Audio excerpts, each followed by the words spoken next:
Imagine your job disappeared today, your bank account dropped to zero, and money itself simply stopped existing everywhere in the world. What would you do? You'd probably feel scared. Almost everyone would.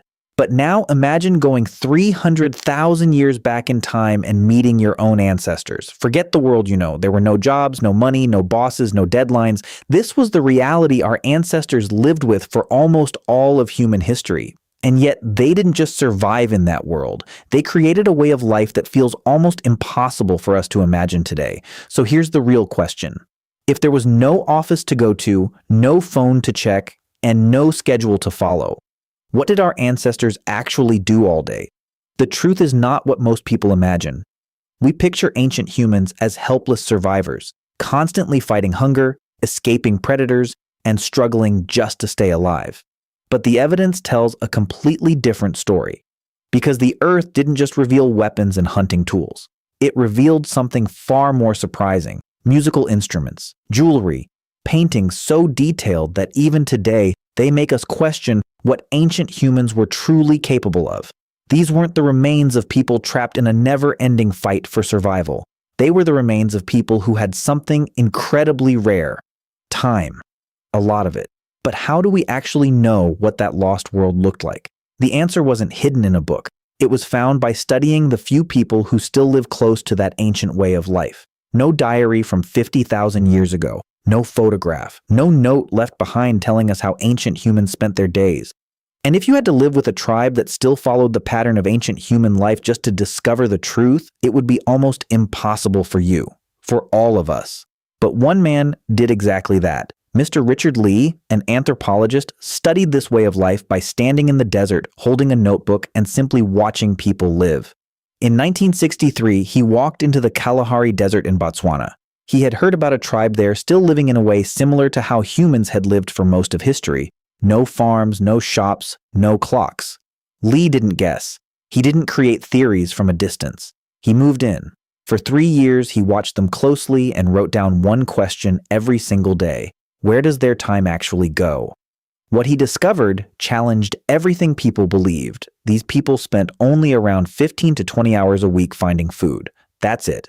The rest of their time was their own, resting, talking, visiting others, and simply doing things without a specific purpose. When Lee presented his findings in 1966, it shocked the field of anthropology. Until then, many believed prehistoric life was just one long, exhausting struggle for survival.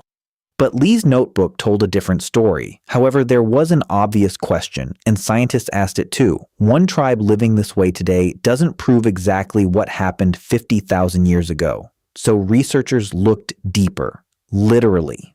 The search moved underground. Archaeologists discovered stone tools with precise repeated cutting marks, signs of skills that required practice and time to develop. They found animal bones with butcher marks, along with seeds and roots, showing that these people weren't just hunters. They understood the plants around them as well. Piece by piece, the evidence matched what Lee had witnessed with his own eyes. But here's the part almost nobody talks about. It wasn't just that ancient humans worked fewer hours. It was what those hours were free from. Think about your own stress for a moment. Not danger. Stress. The kind that sits in your chest before a meeting. The kind that makes you check your phone at midnight. The kind that never fully disappears even on a Sunday. Scientists have a name for this: chronic stress. Stress that doesn't come from one sudden threat, but from a constant pressure that quietly follows you everywhere.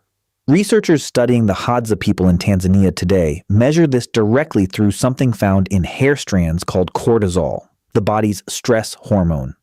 And what they keep finding is surprising to modern people.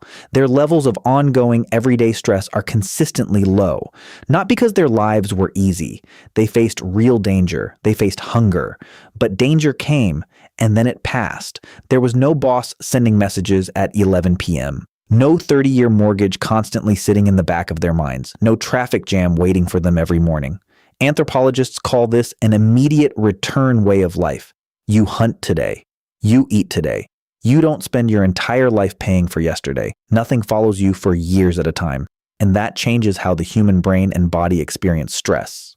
Modern researchers describe our anxiety as a kind of mismatch. A body built for short bursts of danger, forced to survive under a constant stream of pressure it was never designed for.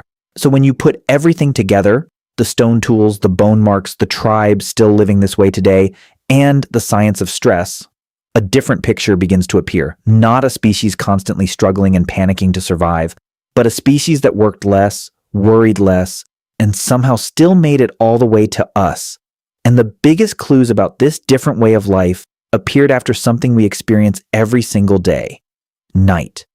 Because when the sun went down, ancient humans didn't simply end their day. Something important happened. For thousands of years, this was the moment when people gathered around the fire, a part of human life that modern society has almost completely lost. And archaeologists found the evidence buried beneath ancient camps. Again and again, they discovered the same thing: burnt ash, blackened stones, and the remains of fire pits. Not just once, but layered year after year in the exact same spots. That repetition revealed something important. Fire wasn't just for cooking. It wasn't just for keeping predators away. It was the center of daily life, the place where everyone gathered every single evening. So what actually happened around that fire? One researcher decided to find out. Her name was Polly Wiesner, and she spent 40 years living alongside a tribe in southern Africa, quietly recording hundreds of conversations, both during daylight and after dark. When she compared the two, the difference surprised her. Daytime conversations were practical, almost businesslike: who found food, where they found it, who didn't share fairly, and everyday complaints. But at night, around the fire, something completely different happened. More than 80% of the conversations became stories about ancestors, legends, jokes, tales that grew a little bigger and a little wilder every time they were told. Wiesner believed this was more than entertainment. She thought these fire-lit hours, night after night for hundreds of thousands of years, might have been where human culture itself began.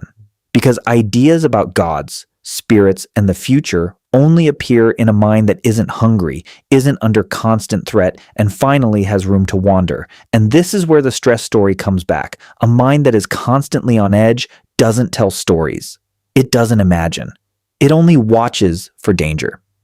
The fact that these people spent hours every night doing the opposite, relaxing, laughing, and letting their minds drift, matches what modern researchers find when they study hunter-gatherer stress levels today. Their bodies weren't trapped in the slow, grinding pressure that modern life creates. Every night, there was room for the mind to truly rest. Then eventually, people went to sleep.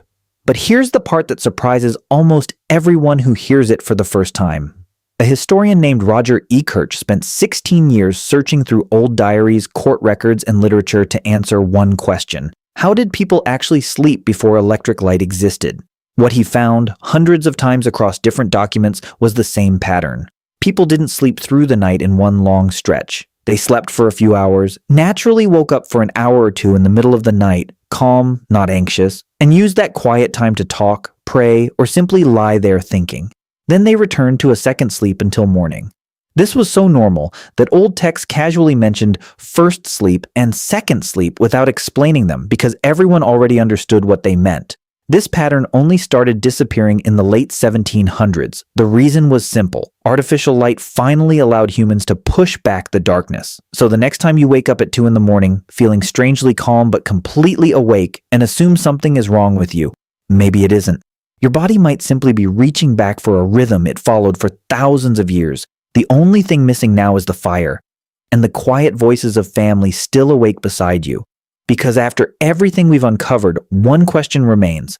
What if the life we fear losing is the life humans once lived for thousands of years? So let's return to the question we started with.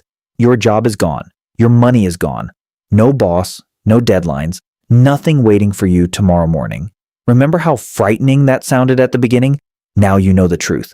That wasn't a nightmare. That was simply normal life for almost all of human history. Think about everything we've uncovered. People who worked 15 to 20 hours a week, not 40 or 50. People whose bodies, according to modern science, carried far less of the constant stress that slowly wears down the modern mind. People who gathered around fires every night, telling stories, laughing, and letting their thoughts wander. People who woke up naturally in the middle of the night, not filled with anxiety, but with quiet moments of rest and reflection.